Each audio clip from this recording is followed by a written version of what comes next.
final hours here of people being able to vote in a state where you are. Hello, everyone. Welcome to the 2024 election. The first polls are closing in 13 minutes and 53 seconds. I'm going to log on to my Facebook and my Instagram. Have you done this before? I've only done one official podcast, and that was with it was the week just before the Patriots season started.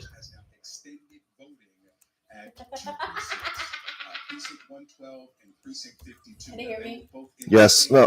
Yes, I can. Oh, sorry. No. No one's on yet. It was evacuated for about an hour, so everything stopped down there for about 58 minutes. So voting will continue until 7:58 p.m. tonight. That just coming in, a ruling from a Superior Court judge here. Let me show you. This is the Grace New Hope Church. We are just before another rush here that's expected. I spoke with Margie, who's the poll manager here, and says that okay. This will close at 7. You go to rush. This morning, she said she's never seen anything like it. People showed up. She said women, people of color, Asian workers as well. She said a lot of excitement from young people. Back to you. A lot of excitement from young people. We're hearing that in Atlanta. Of course, we're hearing that out west. We heard from the Secretary of State in Nevada. We'll see what it means. Let's go to Kate Walden. She's at a polling place outside Philadelphia. And Kate, I know there was a response there as you're talking to officials to social media posts from Trump. Absolutely. Look, disinformation, misinformation, it's been running rampant, and it's been something that officials in Pennsylvania have been trying to fight against ahead of Election Day, to reassure people that this election here will be safe and secure just as it was in 2020. We're not anything back up in the very top. Donald Trump sending out about 440 through social posts saying that about massive cheating in Philadelphia, saying long is on the way.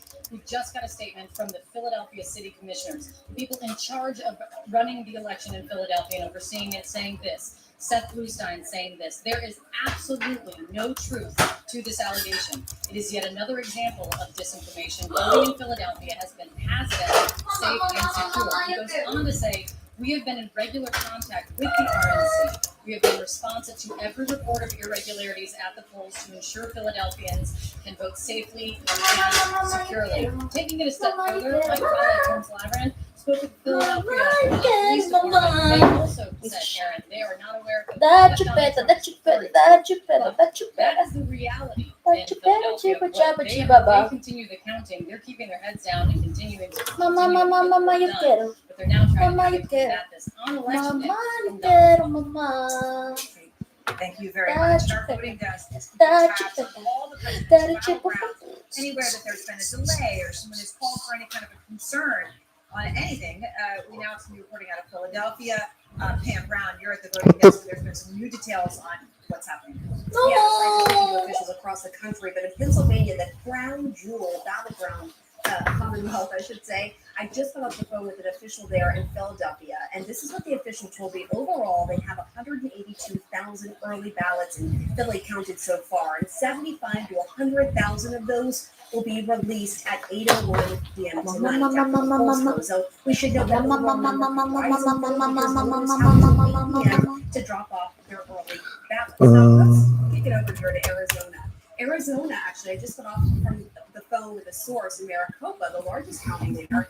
That source tells me it is taking longer than expected to process as early ballots. Here's why, Aaron. This year they have double the amount of paper, front and back, 79 measures and contests that they have to process. The two pieces of paper, and they also have to check the signatures on the envelope. So this first release of 1.1 to 1.2 million ballots at about 2 p.m. Eastern Time. Those are only account for early votes from last Tuesday, October 29th. That's less than the initial estimate that the first drop would be comprised of ballots through at least Friday. That's what they had hoped for.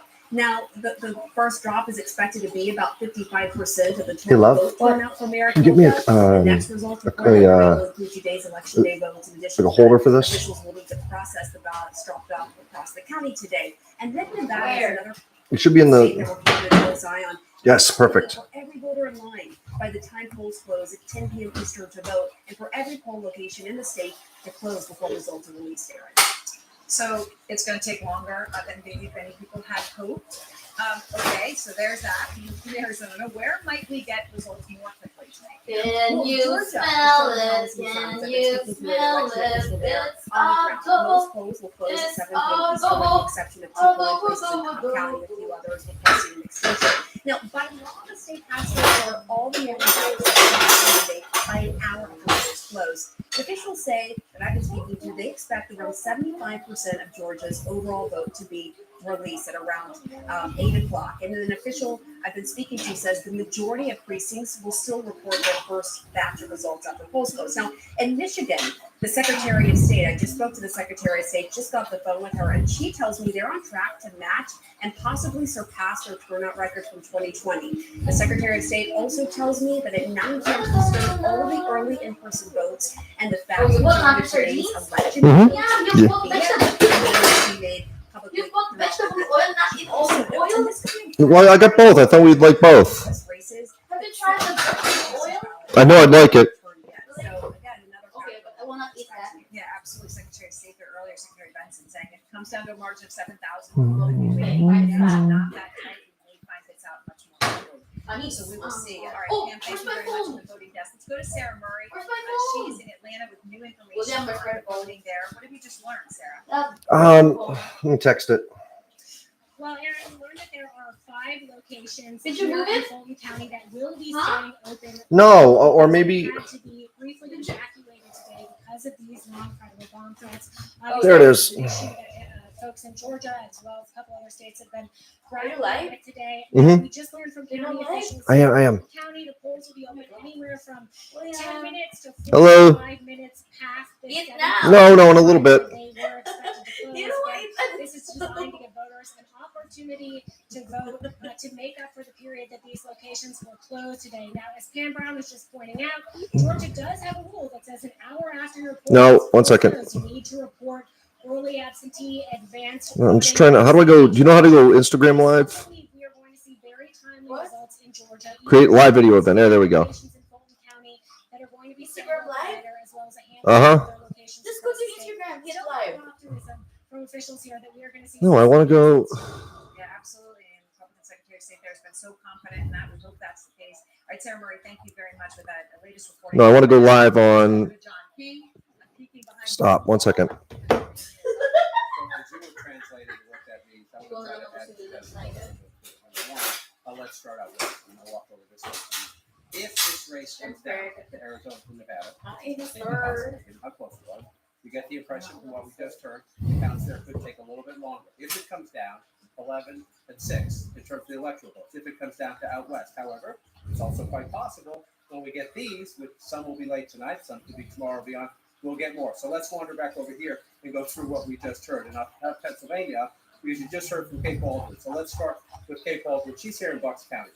This is one of the key collar counties right around Philadelphia. Democrats need to run it up big in Philadelphia and then do well in the suburbs around it. Bucks County, blue collar, cops, firefighters, close to Philadelphia, which is just here in the south. This has been the most competitive of the collar counties. The more affluent, more educated, Montgomery and Delaware have become overwhelmingly Democratic. Look how close Bucks County was in 2020, 52 to 47. Go back to 2016, it's even closer, 48 to 48, or 49 if you round up Secretary Clinton to 48 there. So that's a very important point when Kate is saying, there could be keeping precincts open a little bit longer to deal with that. That's what happens on election night, number one. Number two, if you're still voting and you see things on social media, check with your state officials or your county officials. Be careful about what you believe on social media, especially if it's coming from somebody who has an outcome, a stake in the outcome of the election. So that's Pennsylvania there. I just want to go quickly down to Georgia where Victor Blackwell was because he makes an important point. Both Sarah Martin here in Fulton County, some bomb threats, so they're going to keep polls open.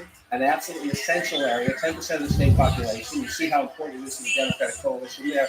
But then what Victor wants is out here in Gwinnett County.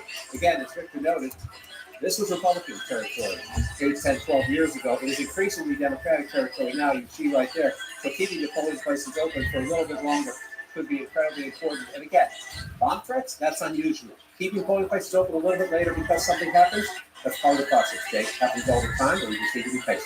All right, thanks so much. And we're getting a new read on the issues that matter to voters. David shining back with more exit information. David, how concerned are people about this issue of protecting democracy? Yeah, it's the number one issue according to the exit poll of voters across the country in this election. 35% of voters in this election, Jake, say it is the most important issue. So we went a little deeper. Is democracy in the U.S. secure or threatened? 73% of voters nationally in this election, according to these preliminary exit poll results, say U.S. democracy is threatened. Only 25% think it's secure.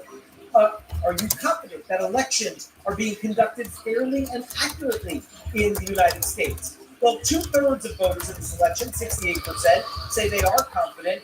31% of voters say they're not confident that elections are being conducted fairly and accurately today. We also wanted to look at that by coalition of support here. So among Harris voters in this election nationally, Drake, 88%, nearly 9 out of 10 Harris voters are confident that elections are being conducted fairly and accurately. Only 11% are not confident. As I'm sure you can imagine, after the last 4 years, Donald Trump supporters, it's a totally different story. It's a split decision. Only 47% of Trump voters in this election say they're confident that the election is conducted fairly and accurately.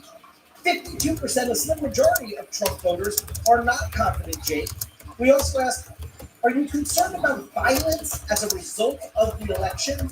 And overall, 71% of voters across the country, according to these early exit polls, say yes, they are concerned about violence. 27%, Jake, say no, they're not.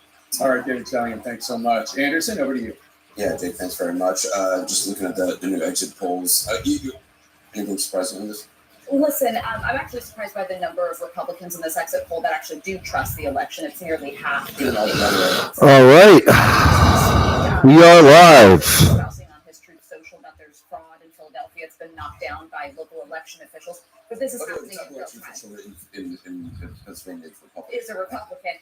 But listen, I think it's not hopeful that Donald Trump, if democracy is actually as high on voters' minds. Now, people can interpret that different. I think that there are some on the right who are going to say, well, a threat to democracy is the other side. But I think by and large, that tends to capture the voters who are concerned about January 6th, stop the steal, and the efforts of the Tribune. I think his challenging this assertion of fraud in Philly and some of the other things he said lately is one of the reasons why people are concerned about violence and about what's going to happen after the election, because this has become more and more a mantra as the days have come toward the election.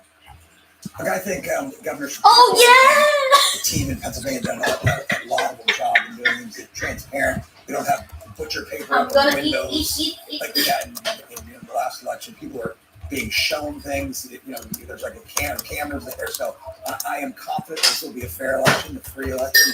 It's going to come out, the way it's supposed to come out. People are voting in record numbers, and I'm hopeful that our team wins.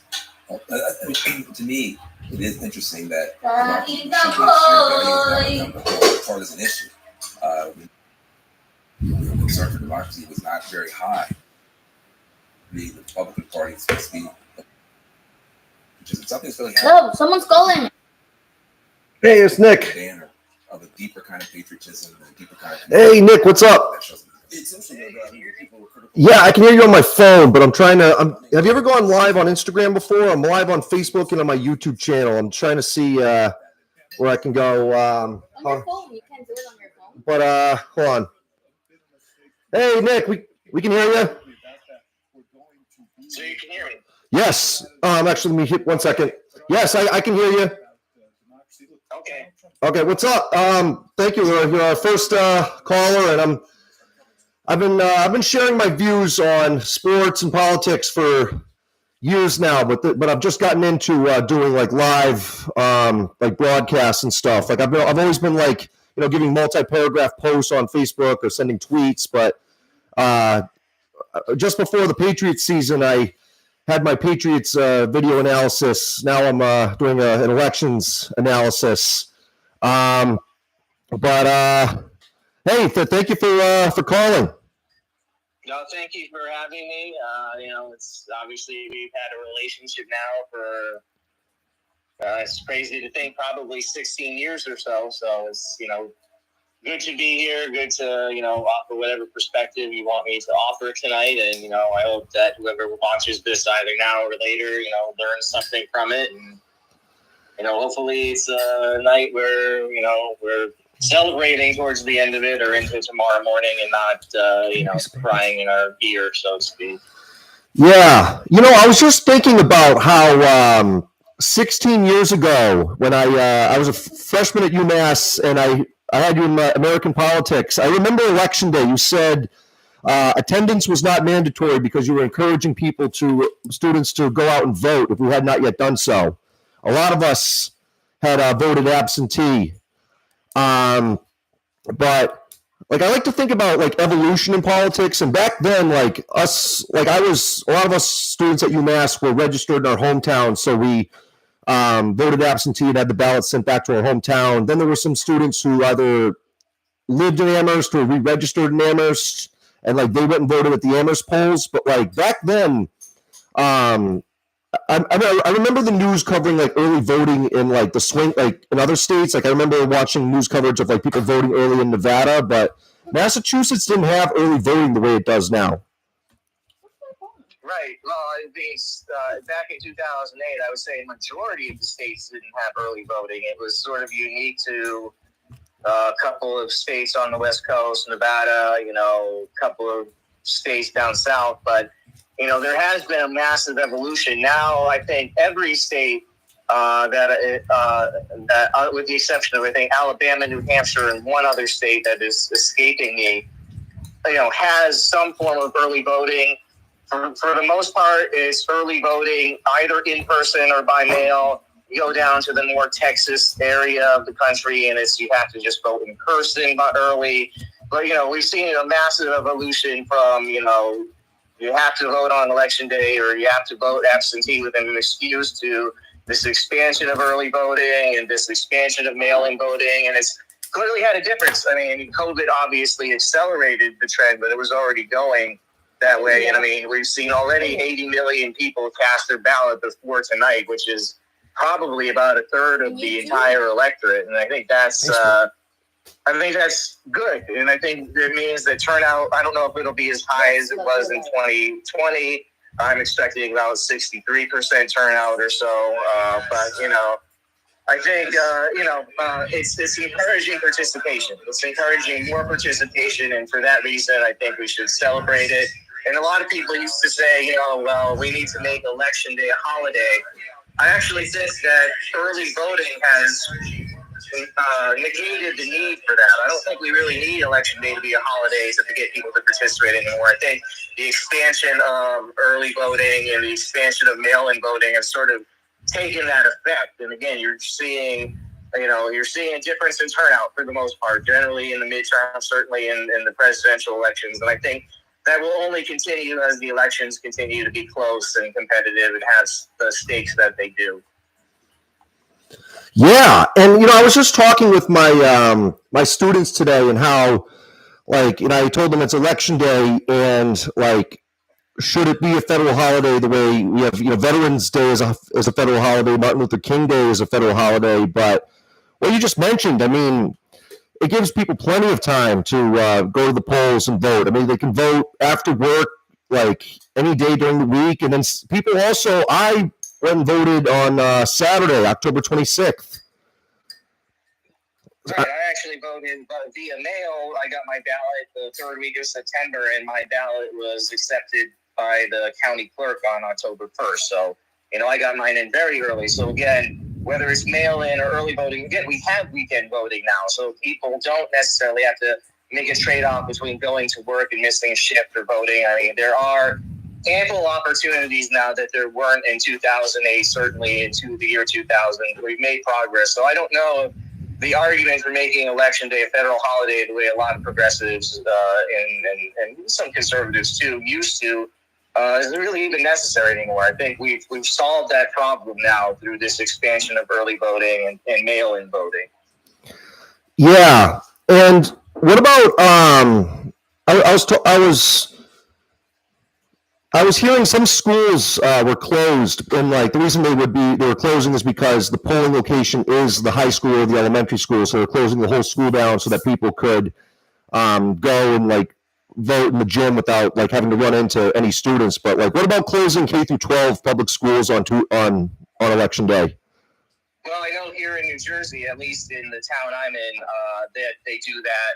And I would assume if they're doing it in my town, they're doing it in others. I think that's a good idea too. You know, again, making the process as streamlined as possible, not having to deal with, you know, crowds of students while you're trying to vote, and, you know, keeping things orderly and efficient. I think,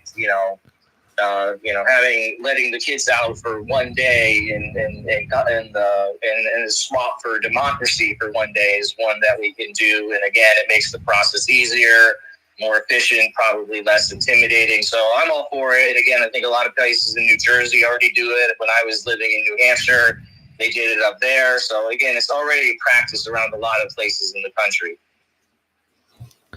Yeah, and did you see that there's some college campuses that are like letting students take like a day or even a couple days off after the election for mental health purposes? What are your thoughts on that? As a college professor, do you think that's is that too much, or is that like revolutionary mental health right there?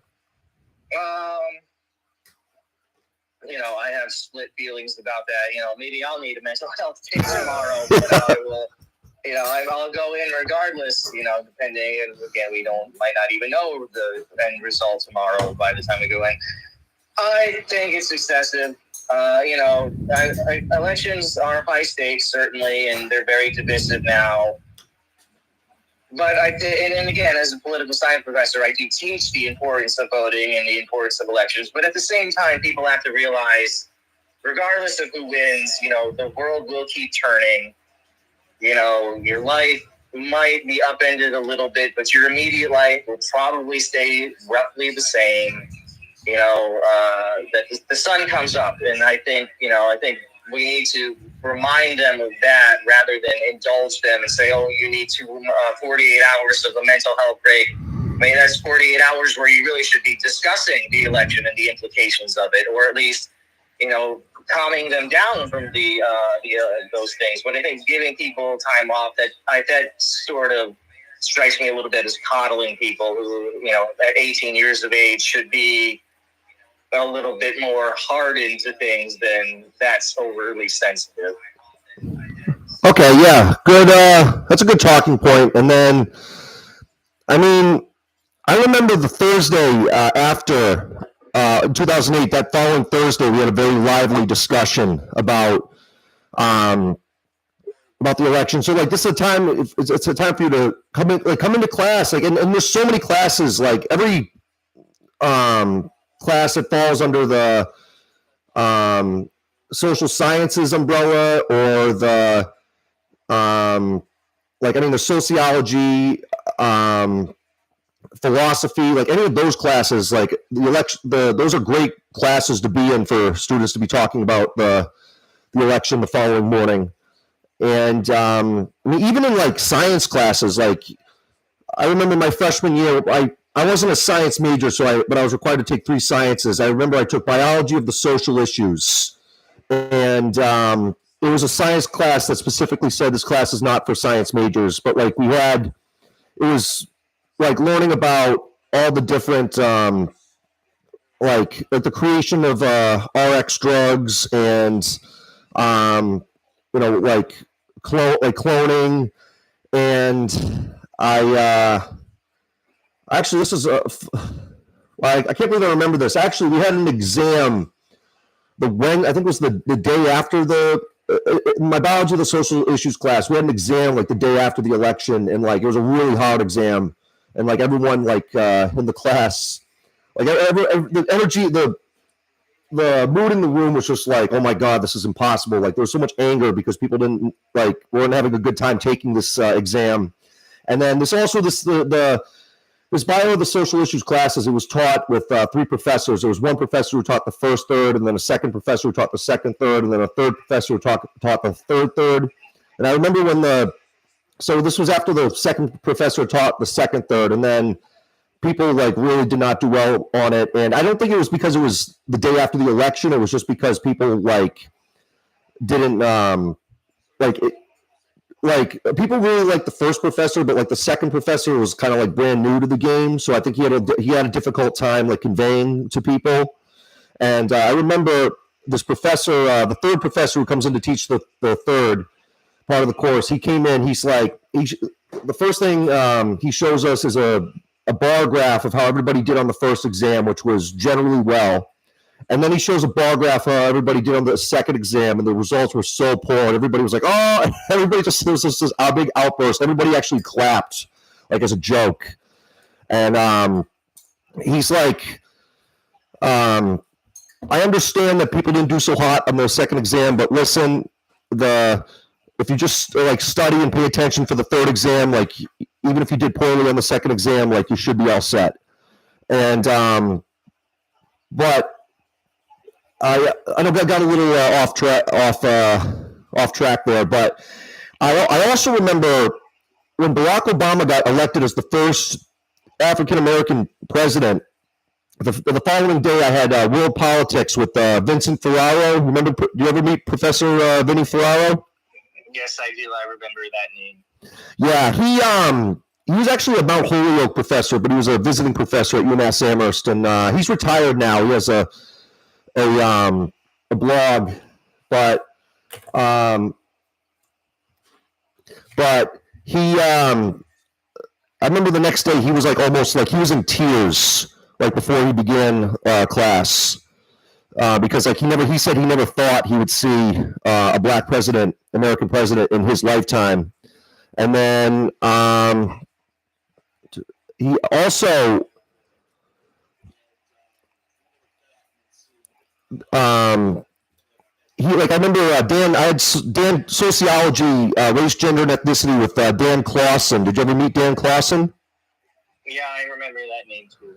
Yeah, he passed away in 2019, but he was a really awesome guy, awesome professor. I really enjoyed his class, and I remember he like in October of that year, like he stepped in to fill in for one of our TAs who was out, and we were talking about because we're reading about the civil rights movement in the South, and he said like he partook in civil rights marches back in the 60s, and he said he's like back then like I always thought like America would have an African American president someday, but I never thought I'd actually live to see it. And sure enough, that Wednesday when we all came into for like the general lecture the day after that election, he was like, I cannot start teaching this class without talking about the election last night. And he said, he repeated it again. He's like, I never thought I would see America's first African American president.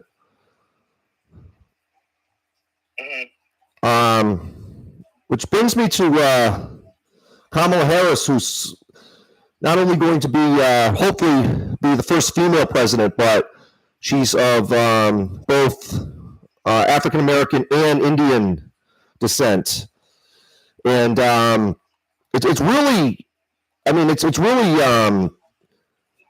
the reason why the percentages of of ethnicities in Congress is because for so much of our history it's been predominantly white. So for the children who aren't white, and they're growing up and they're looking at their elected leaders, like not seeing someone who looks like them, I'm sure hasn't always been the best feeling. But now, though, like the kids growing up can see, like, the African-American boy in Georgia can see a senator who looks like him, or like in Georgia, for example, John Ossoff was the first Jewish senator, that's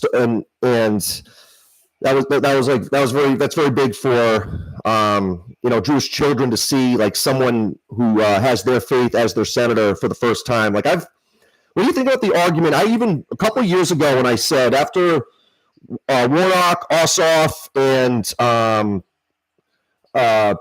Padillo, I think is the guy, the Latino senator who took over for Kamala Harris.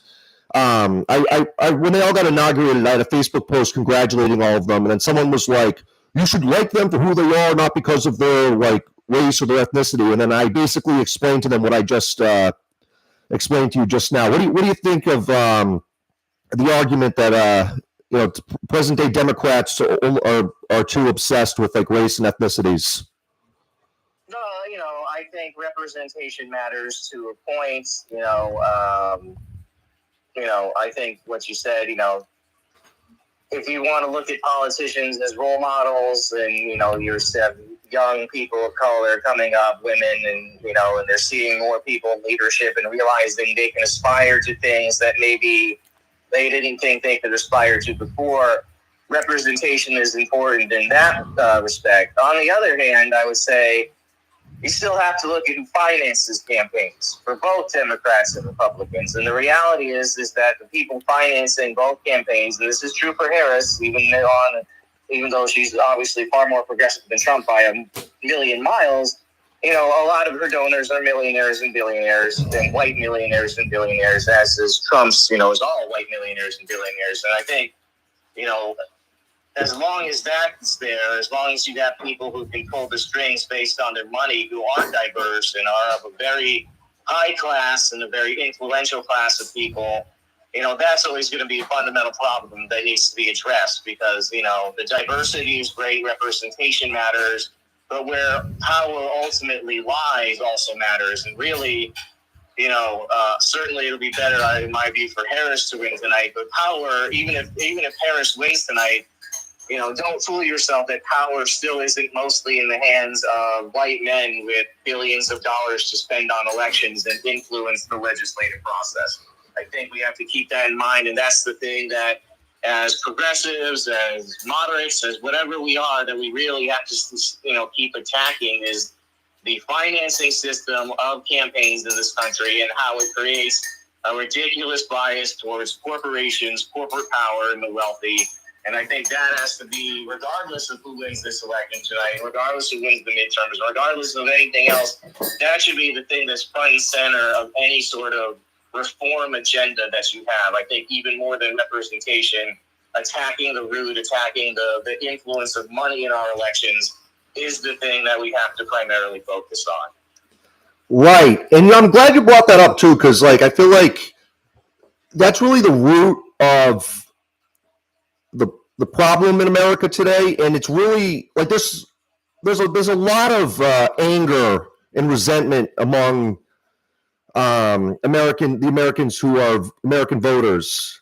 And I mean, we saw, yes, there's been resentment, anger among the American electorate since the beginning of our history. But I feel remember, if you remember the Tea Party movement back in 2010, 2011, that was a lot angrier than traditional opposition. And then things just kept getting even angrier when with MAGA and when Trump started running for president in 2015.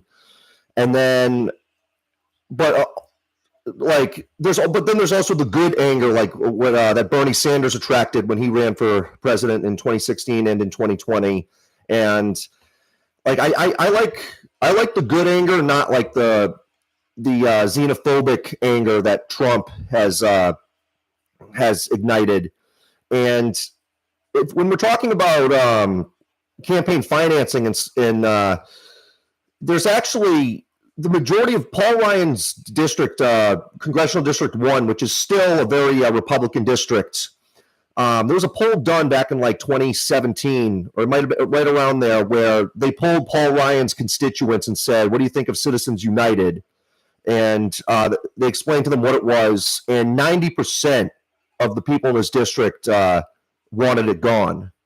So it's these are conservative voters who are probably more more religious people, tend to be more conservative, but they agreed with what Bernie Sanders was saying, which is we got to get rid of Citizens United. So I see getting rid of Citizens United as a way for both liberals and conservatives and people on Bernie Sanders progressives and MAGA enthusiasts. I see getting rid of Citizens United as a way for all of them to unite and work together to take back our country for the people.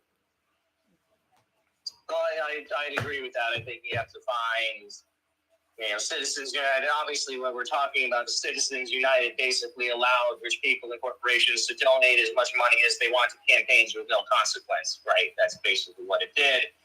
Under the guise of free speech, which of course money for most rational people, we understand money does not equal free speech, but that was not what the Supreme Court thought. Clearly, I think overturning that, getting our democracy away from the oligarchy, as Bernie Sanders would say, I think that's something that could unite people. I think most Americans, whether they're, Republicans or Democrats, when you do poll them, are sick of the influence of money in elections and do want to see a cleaner system where special interests are not the ones dictating not just who gets to run in elections, not just who wins elections, but also through lobbying. The very laws that are written are often written by the corporations that will benefit from them. So again, the unruly control of money over the entire electoral process and even the legislative process has to be, I think, the common point that people rally around when we're otherwise so divided, because we can agree on that.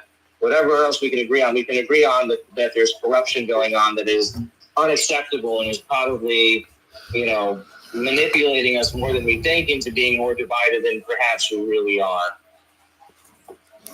Right. And I mean, like, if you look at all the states where voters have passed ballot initiatives ending gerrymandering, and it's like no matter how red the state or how blue the state, their voters were overwhelmingly did not want gerrymandering. But then a lot of in Ohio, for example, they've passed initiatives to not have gerrymandering, but the legislature has ignored them. And I think it's something like in Missouri, I believe, was another state that got rid of gerrymandering via ballot initiative. But and it's scary too, because now it's like a lot of the corruption was happening at the federal level. Like, you're seeing it brought down to the state level. And I want to take us to Texas. I watched a CNN special about how, Texas is still a leaning red state, but Colin Allred has a shot tonight, but at flipping the seat. But there's the reason why Texas is probably not going to get any progressive laws anytime soon is because the state legislature has been gerrymandered, and the big oil companies and a lot of mega religious pastors have been pouring so much money into the conservative state legislature. So, how do you flip the state legislature in Texas?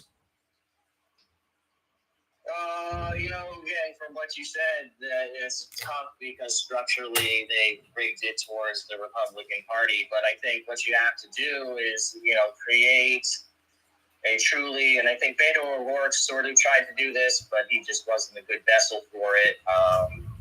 You need to create, there's a big Hispanic population, obviously, in Texas being on the border. You need to rally those people, and you got to get those people talking to working class white people in Texas about the common problems they share, both with the corruption of government there, but also with, working people issues that they both share concerns about. Try to get past the xenophobia by creating coalitions of people united by the things that they all care about, and that play down the divisions they might have on religion, race, and start talking more about, getting rid of corruption and putting government back in the hands of working people, and, and higher wages and unions and all that stuff that most people generally support. I think you have to build a coalition. It's going to take more than one election cycle to do, and it's going to take time, but I think you have to build that coalition. And again, I think Beto O'Rourke tried to do that in the races that he ran, but I just think he was an ineffective politician for a variety of reasons.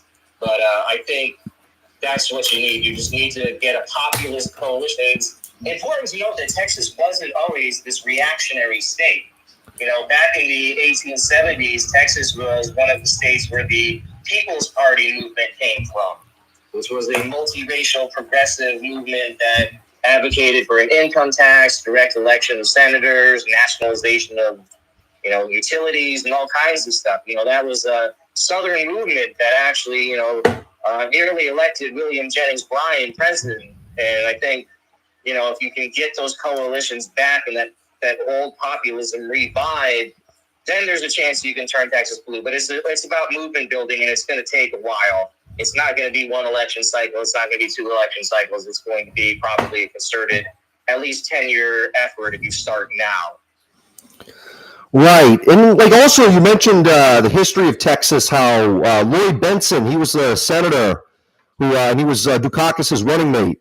And he was from Texas, and Ann Richards was elected governor of Texas in 1990, and even George W. Bush from 90 when he was governor there from 94 to 2000, he had a Democrat legislature that he worked with, and Bush when he was governor, like I mean, I'm. It's funny too how like a lot of liberals, like back when Bush was president, was everybody, they were all anti-Bush, but now it's like they generally have a favorable opinion of Bush. But when he was governor, he signed a bill into law in 1999 that said requiring a certain amount of Texas's energy to come from the wind energy. And then I also in 2019, I really wanted to decide for myself, you know, was Bush not actually as bad as everybody thought he was at the time? I read his book, Decision Points, and I mean, don't get me wrong, there's definitely some stuff I could critique his administration on, but there's a part of the book where he actually says, keep in mind, he signed McCain-Feingold campaign finance into law back in 2003 or 2002, and he was like, at the time, he's like, it's important, this is very important to have fair elections, like, and when he signed it, and then he also, in his book too, he also mentions how he's against gerrymandering and that state legislative seats and congressional districts should be drawn fairly. Question is, like, I mean, he's come out against like MAGA a couple times, like kind of ambiguously. He even said, he hasn't said this publicly, but Bill Clinton, who is in touch with W, said that W has told Clinton, like, oh yeah, Colin Allred's a great guy, because Colin Allred is in fact Bush's congressman since 2018. The district that Colin Allred represents, that's where Bush's his Crawford Ranch is at. But do you think, and who would have thought back in 2000, if we were to time travel back to our American politics class in 2008, and you were to tell us that Dick Cheney would one day be endorsing the Democrat nominee for president, like, do you think we would have, like, could you imagine us believing that at the time? Probably not, but you know, I want to make a clarification here. Yes, I think liberals have done a great job of rehabilitating Bush. I think it has to be made clear the man and Dick Cheney as well are war criminals. They started an illegal war on false pretenses that killed thousands of Americans and hundreds of thousands of Iraqis based on false pretenses. And there was the torture that was going on that was eventually exposed through the media and things like that. The corruption and the contracts and the oil and just everything involved with that. To me, I understand why people, because of Trump, look at Bush now with sort of rose-colored glasses. But I think it has to be stated that the man engaged the United States in an illegal war that was disastrous, from a humanitarian level, from a moral standpoint. It decreased our standing in the world. And Dick Cheney was, the architect ostensibly of that type of policy. I don't think Bush himself really authored it. So for me, Bush will always be, if Trump is the worst president we've ever had, and I think he is, to me, W. Bush will always be the second worst president we've had because of the Iraq war. I can't, and as a progressive, I say this, I just can never forgive that man for the Iraq war and the fact that it was fought under these false pretenses and this era of, fake patriotism and all the stuff that went along with it. So I understand why people sort of have rose-colored glasses, and I understand, from one standpoint, why Harris tried to, get Republicans on board. But if it were me, offering her strategy, I wouldn't have gone for Liz Cheney or Dick Cheney or George Bush or whatever. I would have been talking to the white men without a college degree, which could be the people who carried Trump over the finish line tonight. So I think she actually made a blunder in that case, and I don't think associating with people who were war criminals or are war criminals who were never brought to justice was the right strategy. Maybe it wins over some Republican votes. I think she would have done a much better job trying to get to that white working class vote, though. Yeah, and which, I mean, you mentioned about the illegal war in Iraq. I also am hoping, and I don't think there's been strong enough evidence that what's happening. I mean, the atrocities that are happening in Gaza, which is just awful. I'm hoping that's not stopping younger anti-war progressives from going and voting for Harris. And I mean, Harris did call for a ceasefire. I mean, at this point, Israel just took out the top, with Sinwar, the top leader of Hamas. It's like we're at the point where Israel didn't have to do it, but they've done what they wanted, which was kill Hamas leaders. They gotta stop the bombs. Two questions. One, do you think are you worried that like the Arab American vote in like Michigan might not come out as full force in Harris because of what's happening in Gaza? But two, can she get a ceasefire to end that horrible situation? Well, I think there's a very valid concern that the Arab American population won't turn out. I mean, if you look at polls that were done, the highest polling presidential candidate there was Jill Stein, the Green Party candidate who, from the beginning has opposed, what's going on in Gaza. So that's a warning sign for her. There was also the uncommitted delegate movement that went around across the country during the primaries.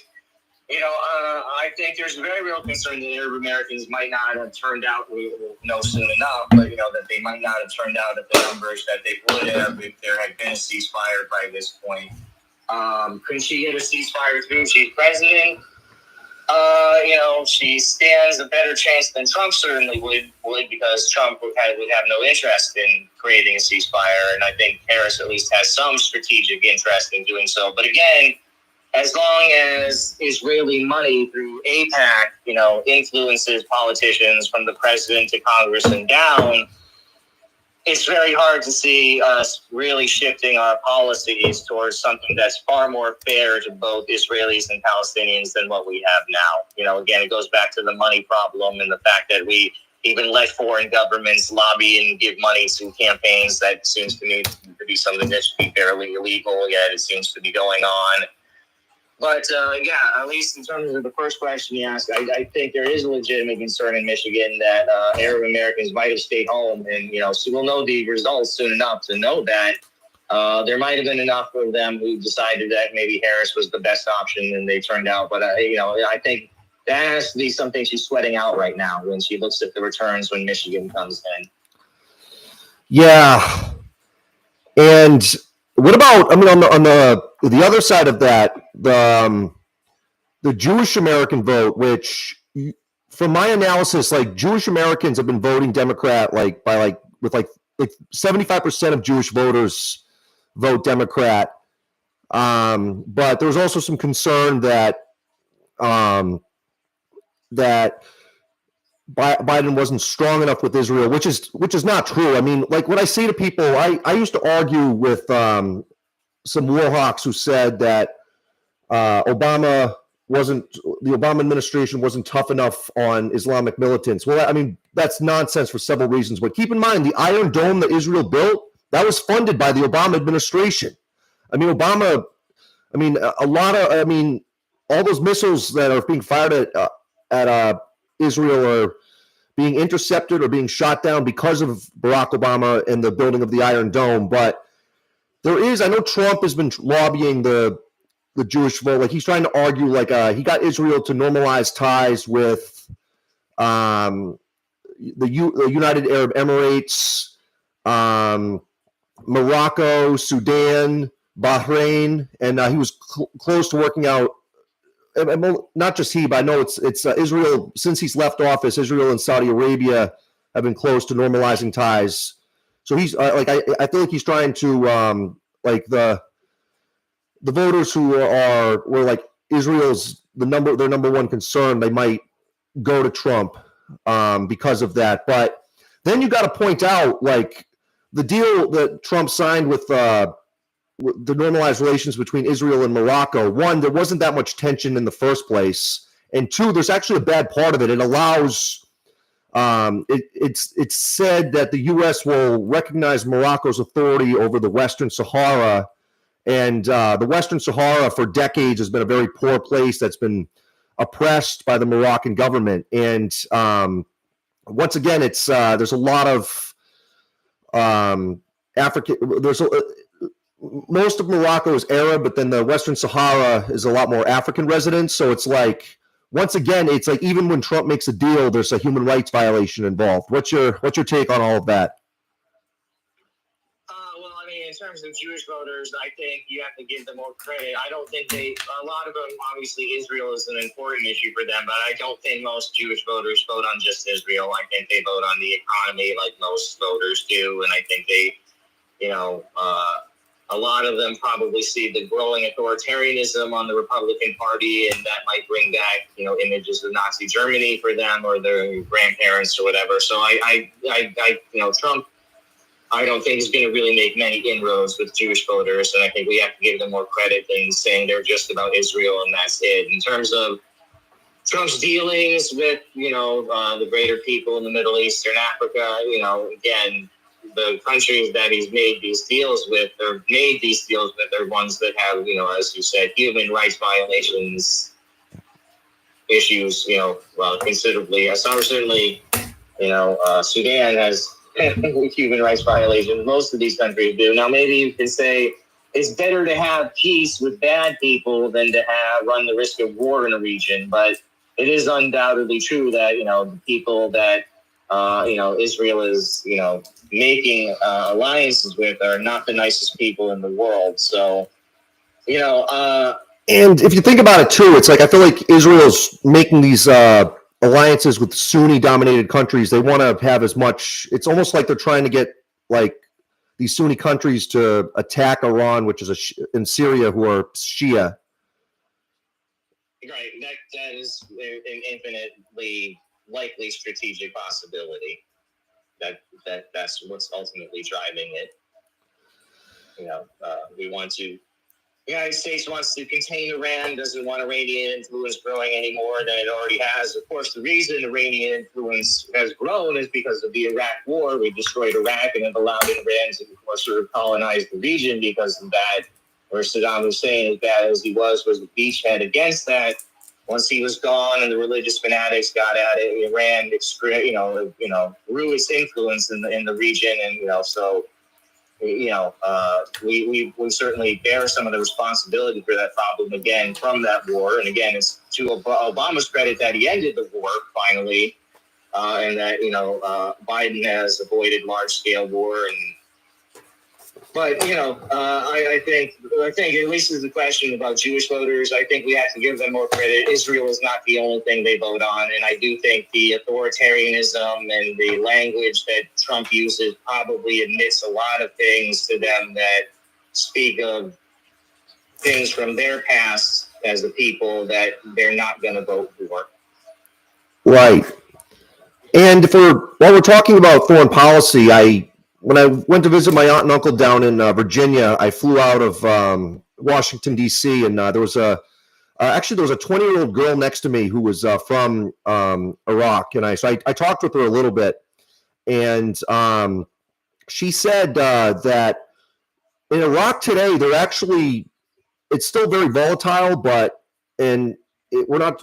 It's unknown if this is going to last, but she said in recent years, ever since ISIS was defeated, that they've been rebuilding over there, and there's actually a lot of like stability right now. Like there's it's generally it's peaceful for people are peacefully like walking the streets and driving around, and some companies are she was talking about houses being built, and so it really shows you when the U.S. leaves a country and you let the country figure it out on their own, that's when the peace really happens. I mean, in Vietnam, for example, when the U.S. left in 1973 and then Saigon falls in 75, if you look at Vietnam today, they actually have rebuilt themselves into a really strong nation. I mean, there's still a dictatorship with a lot of people get detained when they speak out against the government, but the quality of life in Vietnam has gone way up. and it's actually a top tourist attraction now. And there's also, I mean, they also produce a lot of clothing that is exported across the world. Yeah. As well. But like also, if you remember, the Vietnam War was also about Buddhists attacking Catholics. So it was a religiously fueled war. Like I still got to do some more reading into this, but I feel like the bloodshed between Buddhists and Catholics in Vietnam has not been going on like since the U.S. left. So it's like, maybe are we seeing the same thing in Iraq? If we could just leave and kind of let them figure it out on their own. But then again, when we left in 2011, ISIS took over.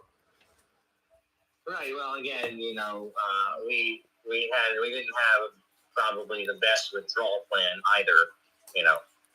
So that's on us for planning for that. But we did send some military aid to fight ISIS, and some very brave people, not just Iraqis, but the Kurds and other people stood up to ISIS and really chased them back.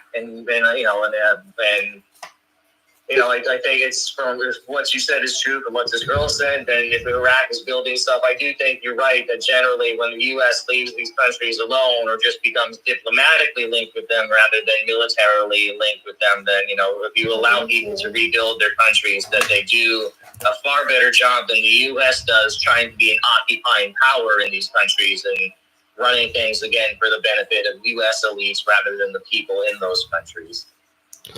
Right, and then when you say diplomatically involved, like in Vietnam, like Clinton administration, I believe, normalized ties with Vietnam after we had not been talking to them for about 20 years. Also, I believe this actually started under the Bush administration, but the Obama administration really pushed it to even higher levels. U.S. troops, like they're not in combat there, but what they're doing is they're working with the Vietnamese military to find booby traps in the Vietnamese forests and take them and deactivate them, because over the years, hundreds of Vietnamese hikers or hunters or a Vietnamese person living out in a village has accidentally, because these traps since they're booby traps are invisible, they've accidentally triggered these traps, and they've hundreds of people have been killed. But a way to end these unnecessary deaths they're having the U.S. military is working with the Vietnamese military to eradicate all these traps. And last I've heard, the number of unnecessary deaths from these traps has gone way down. That right there is what I think the U.S. military should be used for. What do you think? Yeah, I think strategically fixing the problems that we left behind, are probably not just something that's good policy, but it's something that's probably owed to these countries given the chaos that we invited there. So I would certainly say policies like that, diplomatic policies of reconciliation, constructive policies to redress the problems of the warfare that plagued the countries in part because of what we did. I think all of that's advisable, and hopefully a Harris administration, if Harris again wins, we don't know that yet, obviously, but if Harris does get elected, hopefully she pursues a foreign policy that is similar in line to what Clinton and Biden and Obama tried to do, for the most part, rather than, take it to a more, hardline conservative approach. We would think she would follow in the same vein as most Democrats since the 90s, but, we don't know how the military ultimately will influence her decision making should she get into power tonight or tomorrow morning, or if she gets into power. So, but I think we could say that she will engage with the world in a far more peaceful and constructive way than Trump certainly will, because Trump, again, he's not really concerned with peace. He's concerned with aggrandizing himself on the biggest stages he possibly can, and that's how his foreign policy is made. It's not made really with true U.S. security interests in mind. Yes, and that brings me to with Trump's business dealings. The story that was came out, but it's gotten lost. As soon as Trump's tax returns were in the hands of when the Democrats controlled Congress for the final month of 2022, it was learned that Trump had a bank account in China when he was president. It's like, I mean, not only did he not put his business dealings into a blind trust like all American presidents before have. It's like he had a bank in China. Like, why does he have a bank in China? Will it ever be proven that he was actually using the presidency to benefit him financially? No, we know that he was certainly charging foreign diplomats exorbitant fees to stay in his hotels in Washington and New York when they were visiting there. So again, I think, yeah, he's used the power of the presidency to enrich himself more than he already was. You know, how rich he actually is, we don't truly ever know. But, you know, again, he's actually in serious debt. Right. And there's a lot of, there's a lot of corruption on an everyday level in both parties and the everyday workings of government. But Trump takes it to another level because Trump's corruption is open, it's clumsy, and it presents an image that, is not good for the United States relative to the rest of the world, and, sends a lot of bad messages to just citizens in general in terms of, can you trust your leadership? Right. And do you feel like, I feel like back in 2008, like we were discussing how there was a lot of corruption in politics, and Obama's message was change, and we can change this, but there's still I think Obama tried to do some stuff that would make it less corrupt, but he didn't get as far as he could and should have. But do you think sometimes a problem gets worse and worse, and then it's always the problem's always at its worst or its most serious just before it's finally like a reset happens and a long-standing problem is finally fixed? Do you think maybe Trump was the pinnacle of all this corruption after all these years, and then after Trump will finally after Trump will lead to the great reset that we've been looking for decades now? Well, again, we could have 4 more years of Trump. We don't know what's going to happen later tonight when all the votes are tabulated or going into tomorrow morning, or if there are legal challenges or any kind of stuff that might happen. But,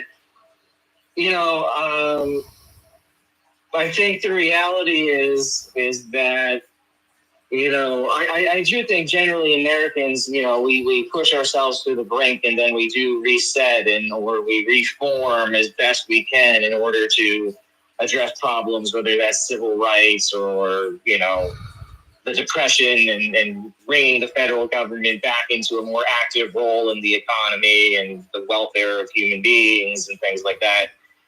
I would like to think that Trump is that if he's out, if this is it for him, that Harris represents maybe a reset. But again, we don't know that. But that's certainly that by 2028, that people have had enough truly at that point. And then again, I think I truly believe his economic policies are going to put us into a recession. I truly believe that because I think they're absolutely disastrous. That, that might be the spark that says we really need to reform this now because it's gotten out of hand and it's really fucked a lot of people over, and it's time to take a different course. So, I think, Trump represents a turning point in American politics one way or the other. I would like to think that, whether it's tonight or 4 years from now, that sort of becomes the point where we say we've had enough and we're going to start demanding more of our leadership and more from our political system for the average person and for the ideas of honesty and democracy and, the rule of law than perhaps we've had for a long time. Yeah.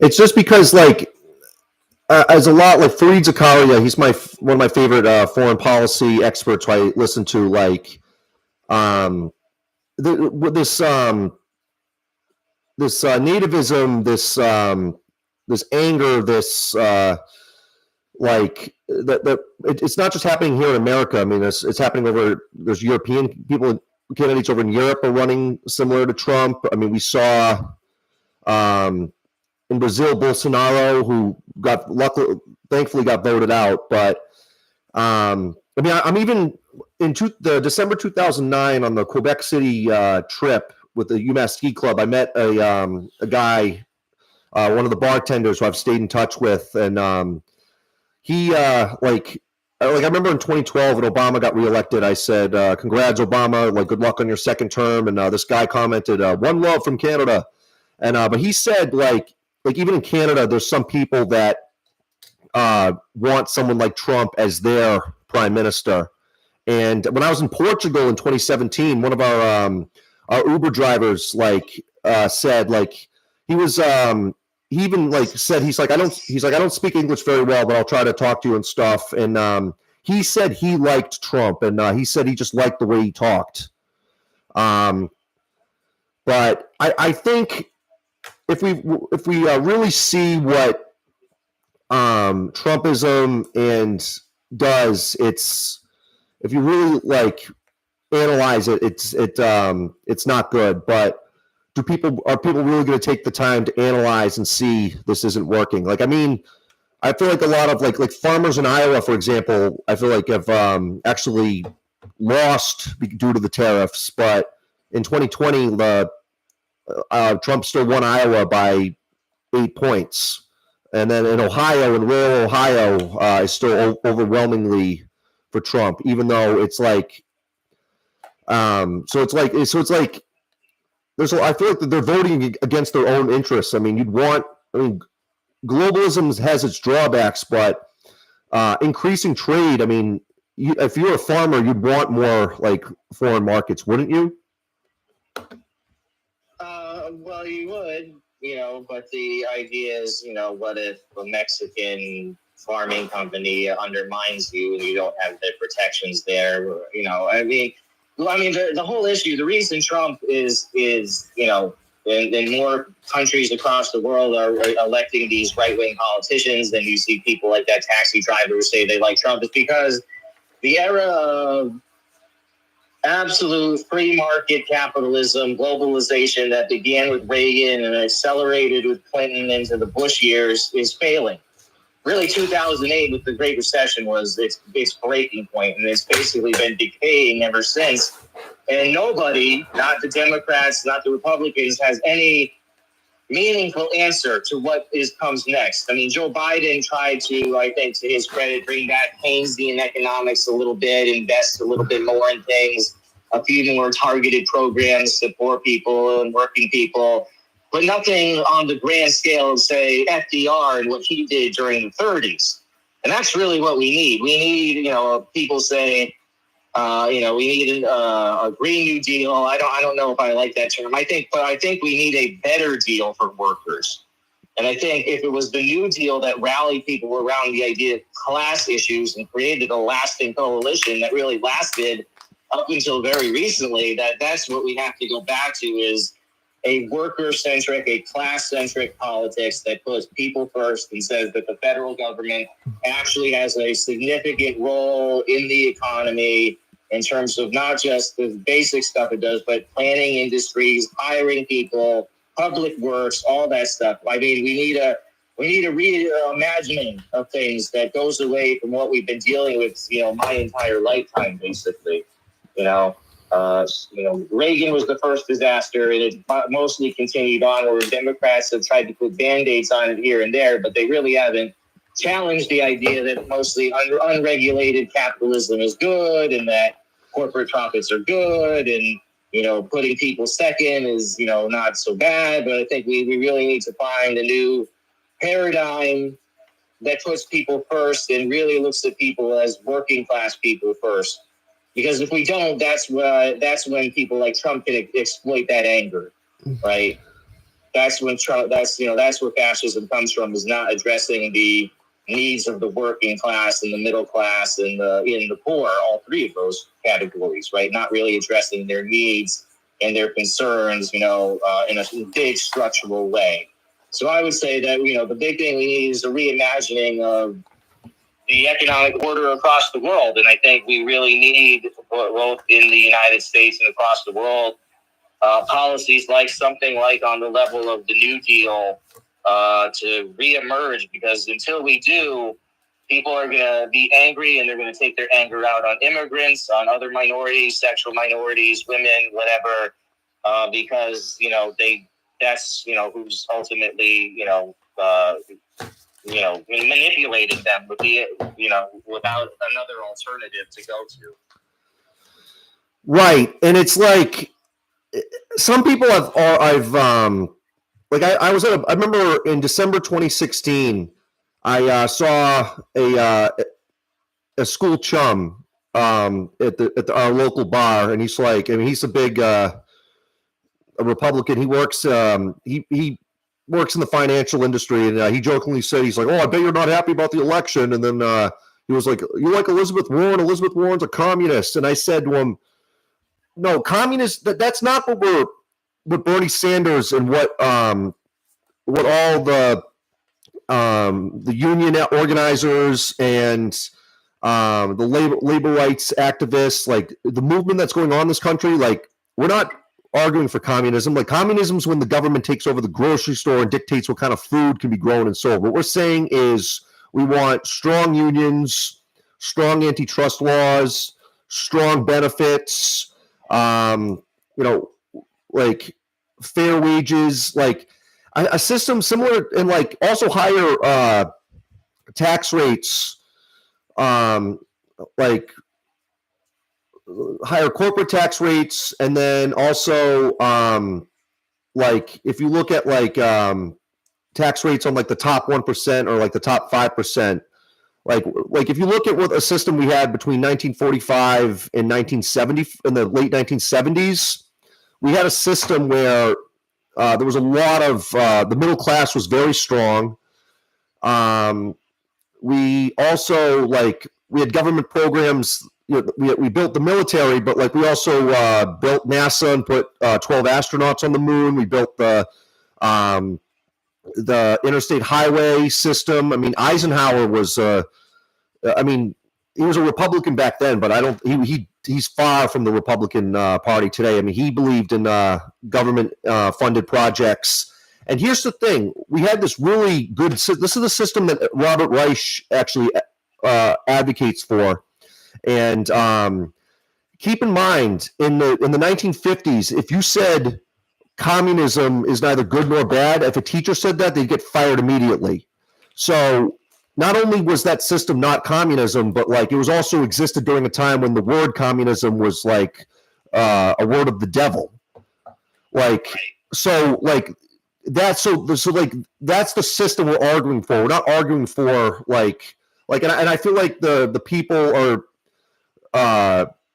The oligarchs are using words like communism and socialism to scare people into not wanting to change or not wanting to vote against the current system that we have. Right. Well, yeah, and that's what they've been doing forever. I mean, that's what they've been doing since the 1890s. At the very least, that's kind of always been their note to play. Do you want to live under communism? But again, there hasn't ever been a credible socialist or communist movement in the country. What we're talking about instead is we're talking about, like I said, New Deal, Great Society, things that have already been in our DNA, just updated to 2024. And in terms of what specifically we need. And again, I think a big part of that is public works projects that directly employ unemployed people or underemployed people in rebuilding infrastructure and building new, stadiums, new, all kinds of things, right? I think I go back to, I don't call it a new deal, I call it a better deal. That's what we need. We need a better deal for the average American worker. And I think if you could get that message through, then you'd have a real shot at structural change, along with campaign finance reform, which I think is obviously kind of goes hand in hand with it. Yes, and I mean, I'm actually my family wants me to jump on a Zoom, so I'm actually in a couple minutes we'll close out our conversation for this. Yeah, but like I mean, in the building of stadiums though, like that's taxpayer money. I don't think we should be. I've long argued that we could cut back on some of the money we spend on stadiums and use it elsewhere. But like the fact that we built so many magnificent stadiums actually proves socialism does work. Right. Well, it certainly proves that public investment can produce some pretty impressive results, and hopefully, unfortunately, it goes to millionaires now, whereas we can instead build projects for the people. So, that's what we should be obviously focusing on. Yeah. Well, I'll let you go do your thing, and we'll keep let's stay in touch throughout the night via texting. But sounds good. Thank you so much for appearing on my live broadcast. We talked for over an hour. Yeah, well, it was it's always good to talk, and it's good to talk in person more than we usually get to do. And if I could impart to anyone who might be listening now or later, regardless of who wins tonight or tomorrow night or later in the week, whenever we truly find out the answers, I do think it's important to remember that the sun does come up, that you have your friends and family, and as long as you have those things, Americans have survived a lot of tough times, and win or lose, whatever, I think obviously most of us are cheering for Harris on this side of things, but win or lose, there is a life that can continue beyond, one election. And I think people have to understand that and take stock of, what's important both immediately and in the long term. Definitely. Great advice to for anyone out there listening. These broadcasts that I do, they stay available for people to watch later. So, great advice to viewers. All right. Well, I will let you get going. Thank you again for having me on. It was a pleasure, and I'm sure we'll be staying in touch throughout the night. Definitely. All right. Talk to you later. Later. Bye. Okay, I'm going to step away for maybe about 15, 20 minutes, and we'll be back later.